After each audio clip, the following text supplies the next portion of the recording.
Assalamualaikum warahmatullahi wabarakatuh. Selamat sore Smart Listener. Berjumpa lagi bersama saya Dery Aulia dalam Bincang Ramadan bersama Dompet Duafa. Dan kali ini kita akan mengangkat tema makna puasa sesungguhnya. Dan hari ini edisi 2 Mei 2021. Masih bersama Ustadz Doni Melano Amir, Haji Ustadz Doni Melano Amir. Dan ini perjumpaan kedua bersama Ustadz Doni di 20 Ramadan Ustadz ya. Kita berjumpa lagi. Kemarin di 11 Ramadan kita berjumpa dengan tema puasa dan pendidikan. Dan sekarang kaitannya masih dengan puasa juga Ustadz ya. Karena memang bulan puasa. Iya, bulan puasa. Makna puasa sesungguhnya. Oke Ustadz, saya perkenalkan dulu Smart Listener dengan Ustadz Doni dari Cordoba, Korps Dai Dompet Duafa. Ya, langsung saja ke Ustadz nih Ustadz. Ya, apa kabar Ustadz? Alhamdulillah sehat. Iya, kita berjumpa lagi Ustadz ya di bulan Ramadan ini, di Bincang Ramadan. Ini sudah saya membawakan Bincang Ramadan ini dari 2014. Jadi 2014 sampai 2021 panjang. Jadi Ustadz juga ya? Lama tahu deh. Ini nanyain Ustadz itu sibuk. Nanyain Ustadz tidak pernah ditanya nih. Iyalah itu memang ada istilahnya tuh porsi masing-masing lah. Ya Ustadz, makna puasa sesungguhnya. Ada yang tidak sungguh-sungguh nih berarti. Ya, kita sudah berjalan 20 Ramadan, 20 hari ke-20 nih Ustaz. Berarti sudah 10 hari lagi. Ini istilahnya tuh tahap kedua, sesi kedua. Saya pernah ke Ustaz Andi. Ustaz Andi itu 10 hari pertama dia. Nah, 10 hari pertama itu sesi 1. Nah, saya bilang sesi 1 aja Ustaz, dia bilang. Nah, ini 10 hari kedua jadi sesi 2. Nah, sesi 2 udah habis pula ini Ustaz. Oh iya, terakhir. Nah, mau masuk sesi ketiga ini. Jadi kita mungkin sambil membahas masuk sesi ketiga dan apa yang sudah kita dapat di 2 sesi ini, 10 pertama, 10 kedua. Kalau nggak dapat apa-apa ya ngapain gitu kan. Nah, sesuai dengan apa yang kita bahas sebelumnya tentang pendidikan ya, bahwa puasa ini ajang kita bersekolah atau belajar. Tapi kalau kita belajar galak bolos, sering nggak masuk, ya ngapain kan, nggak dapat apa-apa akhirnya nantinya. Nah, kalau kita mendapatkan makna dari puasa itu, tentunya kita harus berpuasa. Benar. Ustaz, kalau kita tidak puasa, kita tidak akan mendapatkan makna dari berpuasa itu. Apalagi puasa yang sesungguhnya. Puasa aja kita belum dapat kalau kita tidak berpuasa. Nah, apa sih kriteria dari makna puasa tadi ya? Iya, makna dari puasa ini sendiri. Yang sesungguhnya tadi ya. Ya, saya cukup menarik tadi kan. Ada bahasa puasa dengan sesungguhnya. Ada juga puasa yang ucap-ucap. Baik, sebelumnya saya buka dulu. Iya, silakan Ustaz. Assalamualaikum warahmatullahi wabarakatuh. Waalaikumsalam warahmatullahi wabarakatuh. Alhamdulillahirabbil alamin wassalatu wassalamu ala asrofil anbiya'i wal mursalin sayyidina wa maulana Muhammadin wa ala alihi wa sahbihi ajma'in. Amma ba'du. Pendengar radio Smart FM dimanapun Anda berada, khususnya di Kota Palembang dan umumnya dimanapun Anda berada, alhamdulillah tak terasa berjumpa lagi dengan saya di periode kedua ya. Atau masuk ke puasa yang ke-20 ya. 20. Ya. Artinya ini kesempatan kita yang jangan kita sia-siakan, karena sebentar lagi akan berakhirlah bulan Ramadan di tahun 2021 ini. Saudara-saudara sekalian, dimanapun Anda berada, tema yang kita bawa pada kesempatan kali ini yaitu makna puasa sesungguhnya. Jadi banyak orang yang datang Ramadan ya sekedarnya Ramadan sudah Ramadan kan. Ya, pikiran Ramadan itu satu, sahur pertama pindang ayam biasanya kan. Biasa itu. Makan lemak pokoknya. Makan lemak. Kalau puasa pertama sahur, sahur pertama itu jingok lah kamu. Setiap rumah paling dikit setengah kilo daging. Yang tidak kuat beli daging tulang atau pindang ayam. Apakah ini boleh? Boleh. Artinya mereka gembira.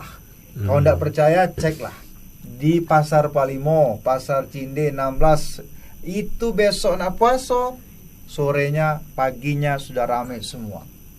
Ya, apakah ini sama dengan negara-negara lain? Wallahu alam. Tapi seperti itulah Indonesia. Indonesia itu kalau udah heboh, dak nikmat rasanya. Dak viral itu kan. Viral. Mudik seluruh dibawa sampai ke pucuk-pucuk atap mobil itu kan. Nah, seperti itu. Kegembiraan. Lalu jangan lupa, ya kan? Makanya tema yang kedua ini saya sampaikan makna puasa sesungguhnya. Sebagai orang yang beriman, bukan sekedar kita apa lauk buko, apa lauk sahur. Bukan itu saja. Ya, itu bagian dari rangkaian kegiatan untuk Ramadan, nggak ada masalah. Tapi sebagai orang yang beriman yang terus tiap tahun kita ketemu Ramadan, harus sudah meningkatkan kualitas. Sudah tidak bicara lagi kita sekarang lauknya apa, bukonya apa, tapi sudah bicara kualitas dari ibadah puasa itu. Karena ibadah puasa ini sebenarnya ibadah yang sederhana. Kan Rasul katakan dalam hadis Bukhari dan Muslim, bunyal Islam ala khamsin, ya kan? Syahadati alla ilaha illallah, pertama ya jelas syahadat kepada Allah kan. Wa anna Muhammadar Rasulullah, kepada Rasul, syahadatain, syahadatu ilallah wa syahadatu ila Rasul, syahadat kepada Allah, syahadat kepada Rasul. Lalu yang kedua ada iqamatis shalah, mendirikan salat. Yang ketiga wa itaiz zakat, mendirikan zakat, wa shaum Ramadan, puasa bulan Ramadan, wa hajjul baiti man istata'a ila sabil. Nah, dari 5 yang rukun ini, yang paling banyak menggunakan tenaga adalah puasa dan haji. Salat tidak terlalu, ya, syahadat apalagi, zakat apalagi. Yang banyak menggunakan fisik itu adalah puasa dan haji. Bedanya, ya, kalau haji tidak cukup dengan tenaga, tapi dia dengan harta. Ya, manis tatoa ilai sabil. Kalau dia mampu berangkat fisik dan hartanya, berangkat. Tapi kalau salah satu itu tidak siap, tidak wajib baginya, walaupun dia masuk rukun Islam. Ada duit tapi sakit, tidak baca. Atau badan sehat, tidak kate duit, juga tidak baca. Maka kalimatnya manis tatoa ilai sabil, punya kemampuan untuk berangkat harta dan tenaga. Ada duit, ada tenaga, tapi tidak ada ini, tidak daftar. Benar. Ya, ada duit, ada harta, badan sehat. Kalau tidak pernah daftar, tidak baca juga berangkat. Iya. Karena kita bukan keluarga besar atau dulurnya Raja Salman kan. Nah, harus proses itu pun harus nunggu. Nah, itu bedanya. Sementara ibadah puasa ini tidak perlu pakai modal, cukup pakai tenaga. Ya kan, kalau soal lauknya tadi sudah saya singgung di awal.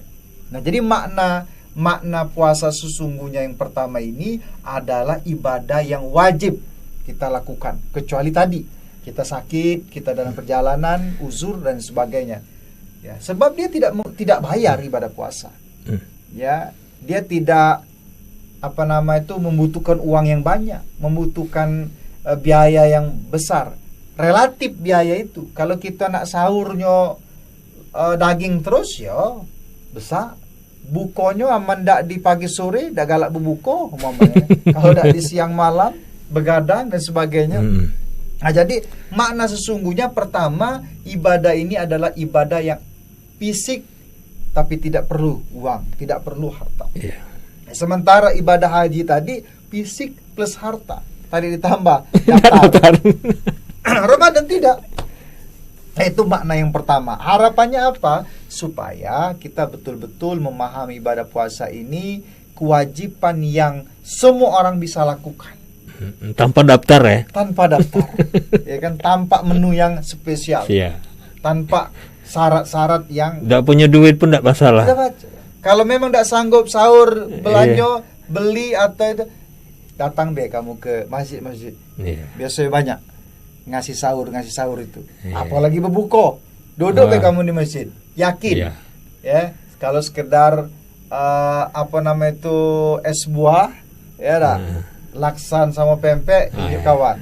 Ya dah. Jadi Ramadan ini banyak sekali orang berbagi. Nah, jadi makna yang pertama tadi ya jelas harus memahami esensi dari perintah puasa itu sendiri. Oke. Nah, Ustadz, kita ini kan berpuasa ini sebenarnya taunya bulan Ramadan puasa nih. Ya. Tapi tidak tahu bahwa puasa itu lebih dari situ. Nah, walaupun kita dewasa, kita tanya lah mungkin di jalan, Ustadz ya. Wah, Pak, apa puasa? Besok tengah hari Selasa. Puasa karena bulan puasa karena wajib. Tapi tidak memahami dasarnya berpuasa. Nah, kita berpuasa jauh sudah kita mikir-mikir yang aneh-aneh, dasarnya malah kita tidak tahu. Betul. Nah, pondasi awal ini yang sebenarnya harus ditanamkan kepada diri kita dan orang di sekitar kita serta keluarga kita gitu, bahwa puasa ini dasarnya ini loh. Nah, nanti berkembang ke yang lain-lain. Mungkin kalau kita survei, Pak, kamu puasa, Pak? Karena belum puasa pasti kan? Pasti gitu pertanyaannya. Padahal ayat banyak ayat itu tiap tahun pasti disebutkan. Apalagi hari Jumat nah nanti Ustaz, hari Jumat pasti itu khotibnya menyampaikan, mengingatkan lagi ayat tentang puasa ini. Nah, kebanyakan orang nggak peduli, tidak aware akan hal tersebut. Puasa itu ada yang dipanggil. Nah, nanti kita akan bahasnya lebih jauh, Ustaz. Kita jeda dulu. Kita nih, karena kita Islam pasti puasa gitu. Tapi ada hal-hal yang, nah, apakah kita memang punya iman karena kita puasa itu, karena panggilan sesuai panggilan itu? Apa karena bulan puasa dari puasa. Nah, Smart Listener, kami akan membahasnya nanti di sesi kedua bersama Ustaz Doni terkait dengan puasa itu. Dasar puasa itu kan memanggil kita karena keimanan. Apakah kita itu tadi ikut-ikutan saja atau memang kita punya iman? Benar tadi para khotib juga biasanya sudah masuk dekat-dekat Ramadan selalu mengingatkan ya. Sudah mulai khotib-khotib Jumat mengingatkan Ramadan dan Ramadan. Bahkan ada 2 bulan istilahnya itu pemanasan lah sebelum Ramadan. Selalu kita berdoa kalau sudah masuk bulan Rajab, kita selalu berdoa, Allahumma barik lana fi Rajaban wa Sya'ban wa balighna Ramadan. Selalu para ulama, para ustadz di masjid-masjid itu selalu menyampaikan doa dengan lafaz tersebut. Ya Allah, Allahumma barik, berkahilah kami di bulan Rajab ini, bulan Sya'ban dan sampaikanlah kami ke bulan Ramadan. Kenapa? Sebab Rajab itu adalah bulannya Rasulullah SAW, di mana di Isra wal Mi'raj kan. Masuk bulan Sya'ban, kata Allah, ini bulanku. Ya dak. Kalau Rajab bulan Rasul, Sya'ban bulanku, dan Ramadan bulan umatku.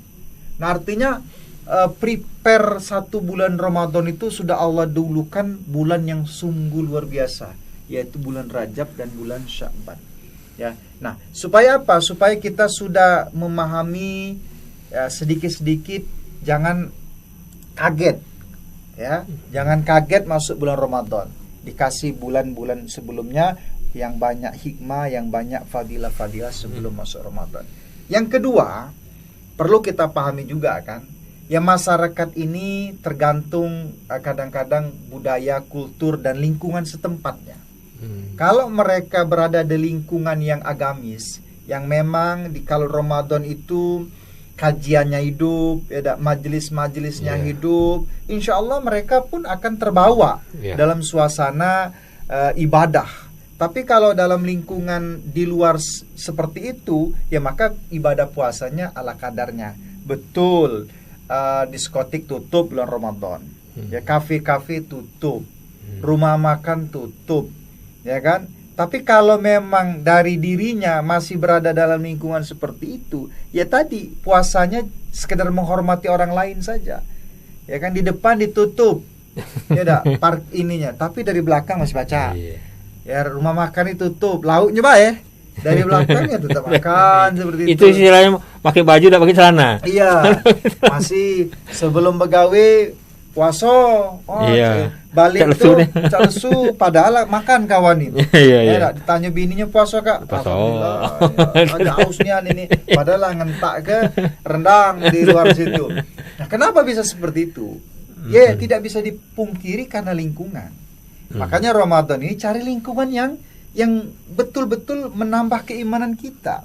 Cari masjid mana yang ada iktikafnya, masjid mana yang ada kajian zuhurnya, kajian subuhnya, kajian asarnya. Kalau maghrib isya kan tarawih itu kan. Nah memang kita sudah mempersiapkan kegiatan Ramadan itu supaya apa? Supaya betul-betul terisi di kegiatan Ramadan itu dengan amalan-amalan. Bukan sekedar ilal ju' wal atos, bukan sekedar lapar haus baik, tapi kita isi dengan rangkaian ibadah. Ya, ibadah malamnya, majelisnya. Nah, maka yang kedua, kalau tadi soal lingkungan, yang kedua ini kan Allah sudah katakan di dalam surat At-Takasur kalau sekarang. Alhaakumut takasur hatta zurtumul maqabir kalla saufa ta'lamun summa kalla saufa ta'lamun kalla law ta'lamuna ilmal yakin. Nah, yang pertama kita garis bawah ilmal yakin. Keyakinan yang didasari dengan ilmun. Ilmal yakin, ilmu. Kemudian ada kalimat ainal yakin. Ya kan? Keyakinan yang didasari dari penglihatan. Ya tak? Kemudian ada lagi keyakinan yang memang bawaan. Nah, untuk dapat mencapai kesempurnaan dalam beribadah itu, ya, keyakinan itu harus juga ikut proses belajar. Seorang itu akan tahu makna, memahami suatu perintah dengan baik dan penuh dengan keikhlasan menjalaninya kalau dia didasari dengan ilmal yakin. Beda loh, orang yang berilmu beribadah dengan orang yang tidak berilmu ibadah. Ya, setan itu ya suatu saat kan ada dalam kitab kisah itu Duratun Nasihin Jadi ada dua orang, yang satu lagi sholat di masjid, yang satu lagi tidur. Nah, masjid itu tidak sanggup mengganggu orang yang di dalam masjid itu, bukan yang gara-gara orang sholat itu, tapi gara-gara ada orang tidur di samping orang sholat itu. Bayangkan loh, ya, setan takut justru dengan orang tidur itu, ya, bukan dengan orang sholat itu. Kenapa? Karena setan ngeri yang tidur itu, yang lagi istirahat itu di masjid adalah orang yang berilmu. Sementara orang yang sholat ini, ya sholat-sholat saja, nggak ngerti, nggak paham, dan tidak punya ilmu agama yang kuat. Nah, jadi makanya benar, hal yastawil ladzi ya'lamuna wal ladzi la ya'lamun. Apakah sama orang yang berilmu dengan yang tidak berilmu? Kan jelas beda. Ya, Al-Qur'an sudah katakan dalam surah Az-Zumar, hal yastawil ladzi ya'lamuna wal ladzi la ya'lamun. Ya, orang yang berilmu dengan yang tidak berilmu itu beda. Kalau dia berilmu, beramal soleh, dia tentu menjadi pewaris Nabi. Orang yang tidak berilmu bagaimana mau jadi pewaris Nabi? Kan Rasulullah mengatakan al-ulama warasatul anbiya. Kata Rasul itu, ulama adalah pewarisku.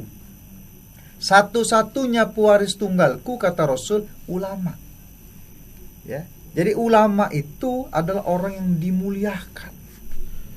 Ya, makanya kita ini bisa tahu hukum puasa, apa saja yang membatalkan puasa dari ulama. Ya, ulama ini belajar dengan ulama, terus ulama, sampailah kepada sahabat, tabi'in, tabi'in. Ya, dari tabi'in terus sahabat, tabi'in, tabi'in sampai ulama-ulama, dan itu ke Rasulullah SAW. Nah, jadi ya, kalau orang itu pingin betul-betul bukan sekedar ikut-ikutan bulan puasa ditanya, maka dia harus ikut proses belajar. Karena belajar ini tidak ada habisnya. Ya, mulai dari lahir, ya kan? Ilal lahdi, sampai dia ke liang lahat. Kalau soal menuntut ilmu ini, maka rugi kita ini kalau tidak mau belajar. Oke. Ya, seperti itu. Penjelasan Ustadz tadi luar biasa. Yang di kedua, yang pertama juga, maksudnya yang kedua tadi para saya yang bukan ulama ini, atau rekan-rekan saya yang bukan ulama ini, memang sangat bergantung kepada ulama yang mengajarkan bagaimana makna puasa ini sendiri. Nah, tetapi ya, terkadang itu tadi, kalau kita tidak sungguh-sungguh belajar atau malah bolos-bolos, ya jadi nggak dapat pelajarannya, nggak dapat ilmunya.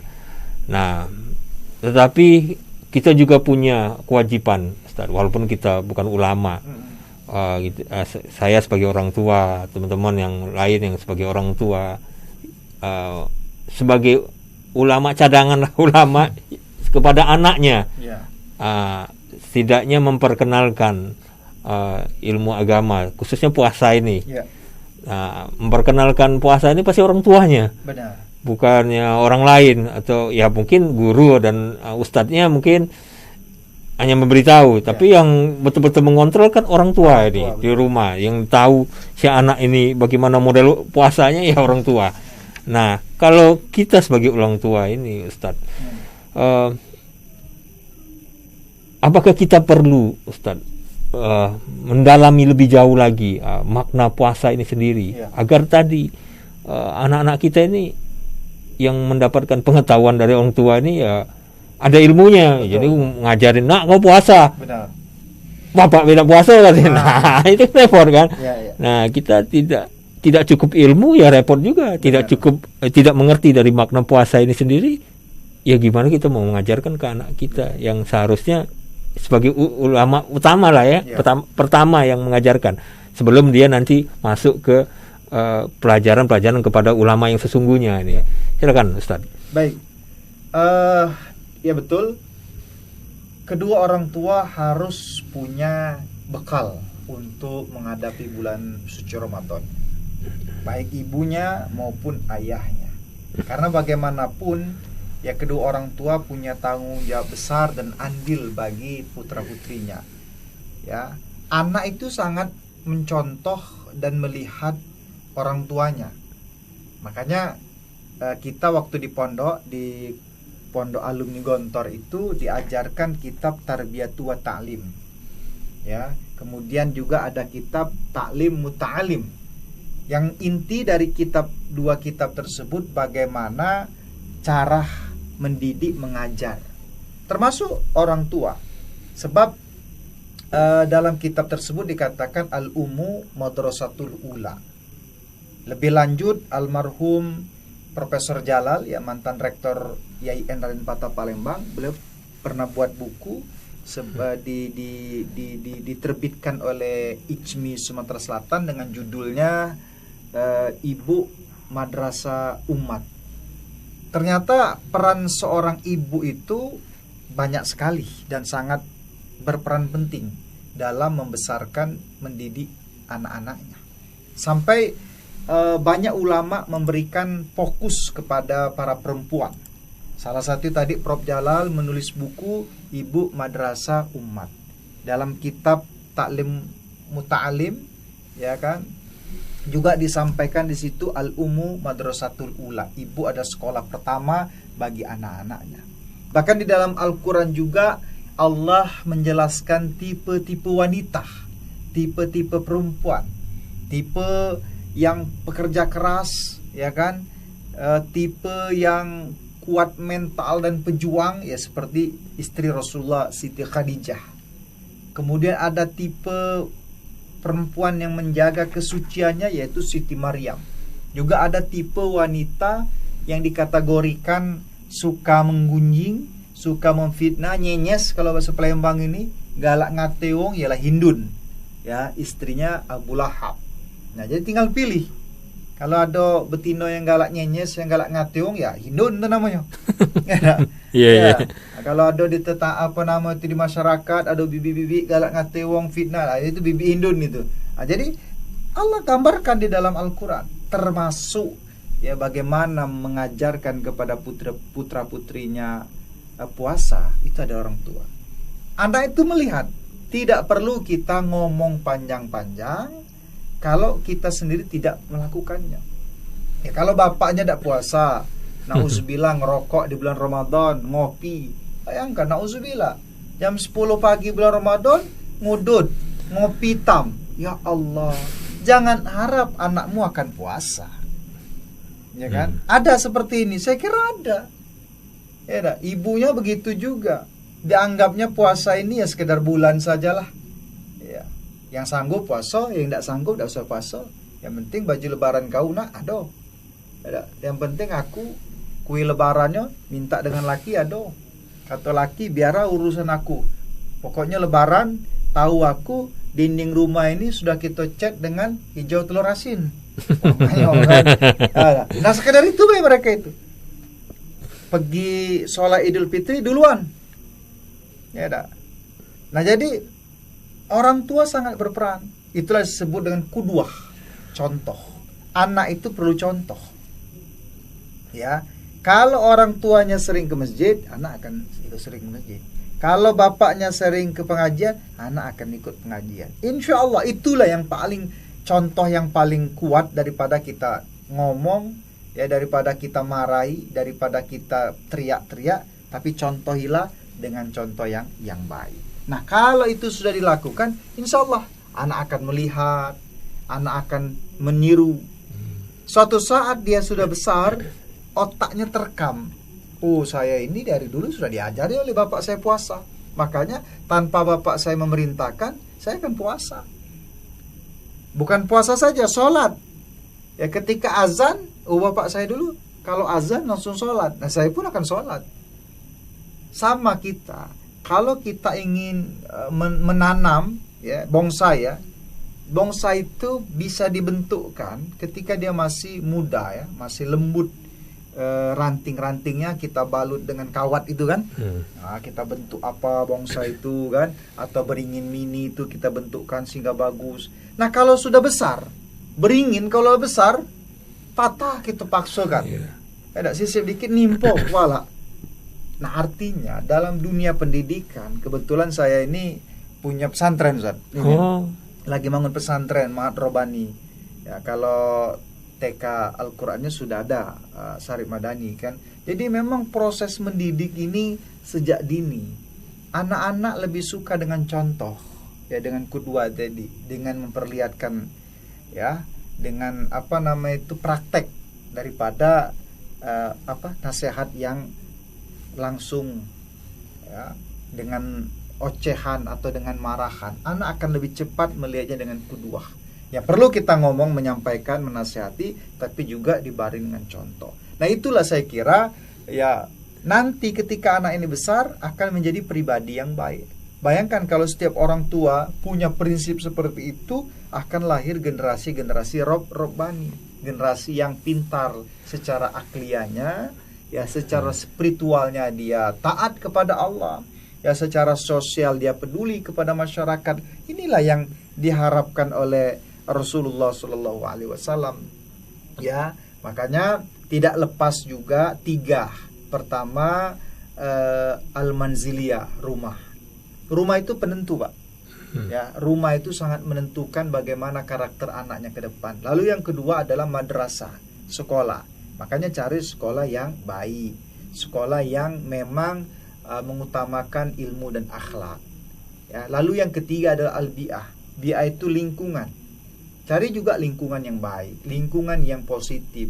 Ya kalau lingkungan nauzubillah umpamanya mabok, ada lingkungan narkoba, betul dia bisa bertahan, tapi kalau terus-terusan mungkin mana tahan juga. Tergoda juga. Kalau tiap hari beributan, tawuran, baru keluar pintu rumah lah betujahan di depan. Ya, baru buka pintu belakang lah teler samping rumah. Takutnya dia itu yang benar menurut dia. Nah, yaitu. Jadi lingkungan maka benar sekolah, rumah, dan lingkungan sangat mempengaruhi kepribadian manusia itu ke depannya. Oke, Ustaz. Jadi seseorang itu melakukan pekerjaan harus tahu niatnya apa. Bukan soal lapasnya ya. Ya, bukan soal lapas, tapi niat tujuannya itu apa. Tentu akan beda orang yang di awal dia melakukan suatu ibadah dengan tujuan yang sudah clear dan jelas, dengan orang yang ya tidak tahu apa tujuannya, pokoknya puasa. Tapi apakah dua-duanya dapat dapat pahala di sisi Allah? Jelas. Wa may ya'mal misqala dzarratin khairan yara wa may ya'mal misqala dzarratin syarran yara. Jadi orang yang berbuat jahat aja dicatat, apalagi berbuat kebaikan. Sekecil biji zahra. Artinya kita tidak perlu memponis. Ya, karena ibadah puasa ini adalah ibadah panggilan hati orang-orang beriman. Dia tahap pertama ya alhamdulillah ikut puasa gitu kan. Nanti sedikit-sedikit kita perbaiki. Bahwa puasa ini bukan hanya sekedar lapar dan haus. Bahwa ibadah puasa ini bukan hanya sekedar bukonyo bae, tapi perlu diisi dengan amalan-amalan yang lain, perlu diisi dengan berbagi. Nggak apa-apa, bertahap. Ya, yang terpenting adalah kita mau saling menasehati, mau saling mengajari, dan yang bersangkutan sadar kalau perlu juga belajar, sehingga kualitas ibadah puasanya bertambah. Ya, jadi semua amal kebaikan itu insya Allah diterima. Asal dia tidak batal gitu kan, tidak merusak ibadah puasa. Contoh, dia sahur, nahan puasa, tapi masih ngomongin nggak apa-apa. Ya artinya mungkin nggak apa-apa di sini ya kadar puasanya batas itu. Nanti terus kita nasihati, janganlah puasa sama ngejek orang gitu kan. Ya ada orang puasa tapi sholat zuhur lewat. Nah kan, apa bedanya ibadah puasa dengan sholat zuhur? Sama-sama wajib kan? Iya. Nah dia pikir sudah cukup ibadah puasa. Sholat zuhur udah kuat aku biar kaget be. Padahal zuhur asar tuh sama statusnya dengan puasa. Tapi terus bertahap. Nah kalau dia sudah kena dengan nasihat kita, dia paham dengan makna puasa sesungguhnya dengan judul saya ini, maka sholatnya makin khusyuk, bahkan ditambah dengan sunnah, baca Qur'annya ditambah. Karena barometer Pak, Ramadan ini barometer. Kalau Ramadan ini dia isi dengan tadarus, khatam, dengan ibadah sunnah, dengan zikir, insya Allah di bulan berikutnya paling tidak setengah dari apa yang dia lakukan akan terus. Tapi kalau di bulan Ramadan ini saja dia tidak tergiur dengan baca Quran, kapan lagi? Bulan berikutnya agak dipastikan dia akan lebih parah daripada itu. Di bulan Ramadan setan dikurung aja masih itu. Suasana kan puasa ini kan berbeda. Suasana Ramadan ini orang nggak galak ngatoi.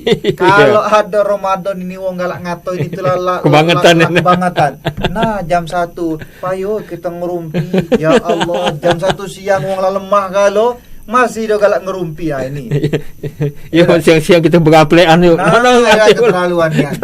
Jadi kalau orang tidak mau ibadah Ramadan, ada apa? Setan tak goda. Setan dikurung nah supaya kau ibadah. Kalau tahu dia setan ya. Nah, sikok lepas mungkin. Nah, jadi gambar kan seperti itu. Kalau Ramadan saja kita masih malas ngaji, yang ujiannya setannya jadi kurung. Jangan harap nanti kalau di bulan Ramadan lebih banyak ujiannya. Nah, jadi kesempatan Ramadan ini lemak nian untuk kita lakukan dengan semangat. Karena bukan kita baik yang tobat, seluruh orang yang sadar tobat. Jangan cak hebat deh, aku Ramadan dewek ngaji Quran di rumah tuh uang lain ngaji galau. Nah, seperti kenapa orang tahu fadilah-fadilahnya. Jadi saya kira mungkin itu Pak. Mari kita manfaatkan bulan Ramadan ini dengan sebaik-baiknya. Oke, Ustaz. Oke Ustaz, terima kasih Ustaz sudah datang ke studio Smart FM, membawakan tema makna puasa sesungguhnya. Memang kita berpuasa ini, kalau saya sih karena masih kecil itu sudah diajarkan berpuasa. Ya betul tadi yang dibilang Ustaz bahwa orang tua itu memegang peranan penting. Apa yang dilakukan orang tua ya dicontoh oleh anaknya. Saya dulu pernah teringat sekali. Ini yang bukan membicarakan orang sekali lagi. Ini kita sebagai pelajaran buat diri kita sebenarnya. saya bingung kita posisinya. Ada satu keluarga pada saat itu. Saya berkunjung. Saya agak bingung sih pada saat itu. Ada lagi makan suami istri, kemudian ada anaknya. Seperti kayak bukan bulan puasa. Dan dia meminta maaf, saya lagi tidak puasa katanya. Nah, kita bingung kan posisinya. Apalagi haid bapak itu. Nah, sedangkan ada anaknya situ. Saya bilang, Ustadz yang katakan tadi, dia mengajarkan ke anaknya ini suatu yang salah. Benar. Nanti anaknya itu tidak puasa, ya dianggap biasa jadinya. Orang tua tidak ada yang spesial. Tidak ada biasa. Nah, dari pelajaran dari situ saya menyadari memang betul-betul peran orang tua ini memang sangat vital sekali soal pendidikan kepada anak. Yaitu tadi Ustadz bilang tadi, apa yang dilakukan orang tua ya akan dicontoh oleh ini anaknya. Dan ya smart listener, mungkin kita banyak mengalami hal-hal yang baik di selama bulan Ramadan ini. Dan semoga hal-hal yang baik itu tetap kita pertahankan tadi siap. Setelah puasa nanti mengajinya tetap, sholat di masjidnya tetap, berinfaknya tetap. Jangan pas puasa saja, setelah puasa ya lupa semua. Benar. Nah, karena waktu juga lah yang memisahkan kita pada hari ini, mungkin kita akan berjumpa lagi nanti satu kali lagi dengan Ustadz Doni dengan tema yang berbeda. Dari perbincangan Dompet Duafa Bincang Ramadan, saya Dery Aulia undur diri dan Ustadz Doni undur diri. Selamat sore, assalamualaikum warahmatullahi